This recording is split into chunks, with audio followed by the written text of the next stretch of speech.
Hello guys, welcome to my English depot channel. আজকের ভিডিওতে আমি লুসি পোয়েমস এবং উইলিয়াম ওয়ার্ডসওয়ার্থ সম্পর্কে কিছু ইনফরমেশন দেওয়ার চেষ্টা করব, যেগুলো বিভিন্ন কম্পিটিটিভ এক্সাম এবং যারা ইংলিশ লিটারেচার নিয়ে কলেজ বা ইউনিভার্সিটিতে পড়াশোনা করছো তাদের জন্য খুবই দরকারি। ঠিক আছে, তো বেশি সময় নষ্ট না করে শুরু করা যাক। William Wordsworth was an English romantic poet. William Wordsworth ছিলেন একজন ইংরেজি রোমান্টিক কবি যিনি উইথ স্যামুয়েল টেইলর কোলরিজের সঙ্গে helped to launch the romantic age in English literature. মানে যিনি স্যামুয়েল কোলরিজের সঙ্গে ইংরেজি সাহিত্যে রোমান্টিক এজের অবতারণা করতে সাহায্য করেছিলেন। He was born at Cockermouth in the heart of Lake District, ইংল্যান্ডের লেক ডিস্ট্রিক্ট এর ককারমাউথে তিনি জন্মগ্রহণ করেছিলেন। হি হ্যাজ ইন্টেলেকচুয়ালাইজড নেচার, তিনি প্রকৃতিকে বুদ্ধিবৃত্তিমূলকভাবে এবং বিস্তারিতভাবে পর্যালোচনা করেছেন এবং প্রকৃতি নিয়ে ভেবেছেন। So the nickname prophet of nature is attributed to him, তাই প্রফেট অফ নেচার নামক নিকনেমটি তাকে প্রদান করা হয়। He was abundantly influenced by the French revolution, তিনি ফ্রেঞ্চ রিভলিউশন দ্বারা প্রখরভাবে প্রভাবিত হয়েছিলেন।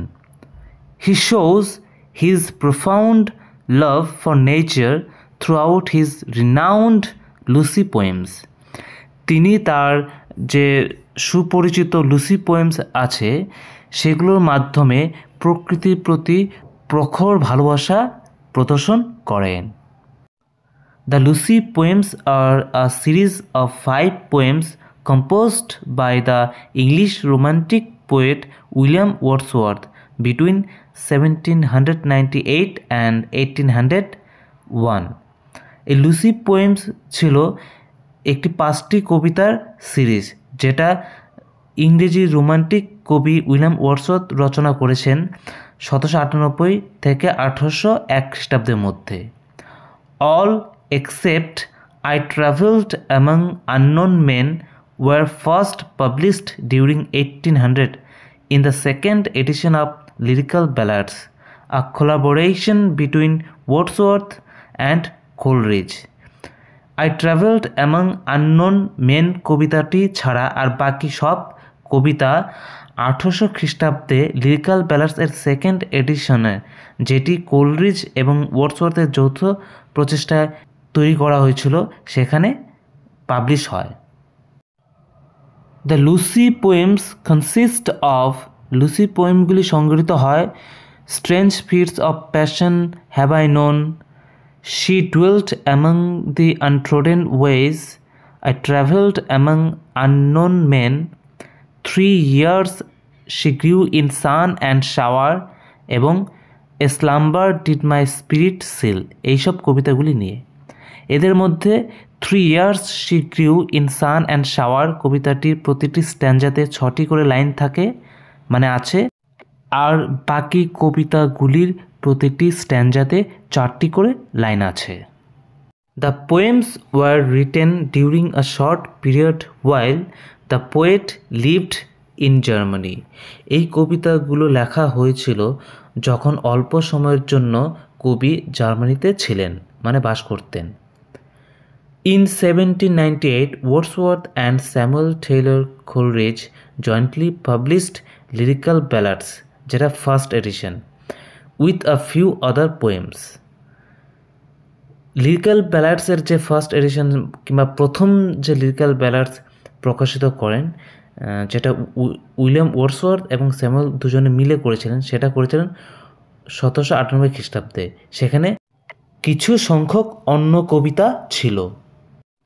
The two poets had met 3 years earlier in either late August or September 1795 in Bristol. ব্রিস্টলে এই দুই কবি আরও 3 বছর আগে 1795 সালের আগস্ট বা সেপ্টেম্বরের শেষের দিকে সাক্ষাৎ করেছিলেন।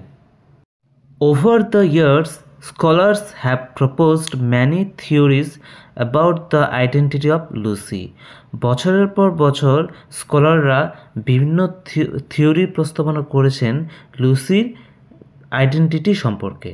Some believe that Lucy actually represents Wordsworth's beloved sister Dorothy. কিছু জন বিশ্বাস করেন যে ডরোথি মানে ওয়ার্ডসওয়ার্থের যে প্রিয় বোন ছিল ডরোথি, তাকে এই লুসি রিপ্রেজেন্ট করে। Other scholars have suggested that Lucy is modelled on Wordsworth's childhood sweetheart and wife Mary Hutchinson. অন্যান্য যারা স্কলার আছেন তারা সাজেস্ট করেন যে এই লুসি যে ক্যারেক্টারটি এটা তৈরি হয়েছে ওয়ার্ডসওয়ার্থের যে শৈশবের যে প্রিয়তমা এবং তার ওয়াইফ ম্যারি হাচিনসন এর উপর ভিত্তি করে। Wordsworth had a love affair with a French woman named Annette Vallon during his time in France. তিনি যখন ফ্রান্সে ছিলেন তখন ফ্রেঞ্চের একটি মহিলা অ্যানেট ভ্যালনের সঙ্গে তার লাভ অ্যাফেয়ার হয়েছিল। This relationship led to the birth of their daughter Caroline. তো তাদের এই রিলেশনশিপে তাদের একটি মেয়ে জন্ম নেয় যার নাম ছিল Caroline. Nonetheless it is not widely believed that the Lucy figure is based on ভ্যালন।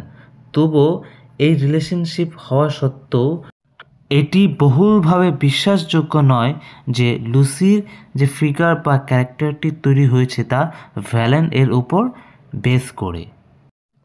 আজকে এই ভিডিও এই পর্যন্তই। যদি ভিডিওটি ভালো লাগে তাহলে লাইক শেয়ার কমেন্ট করবে এবং চ্যানেলটি সাবস্ক্রাইব করতে ভুলবে না।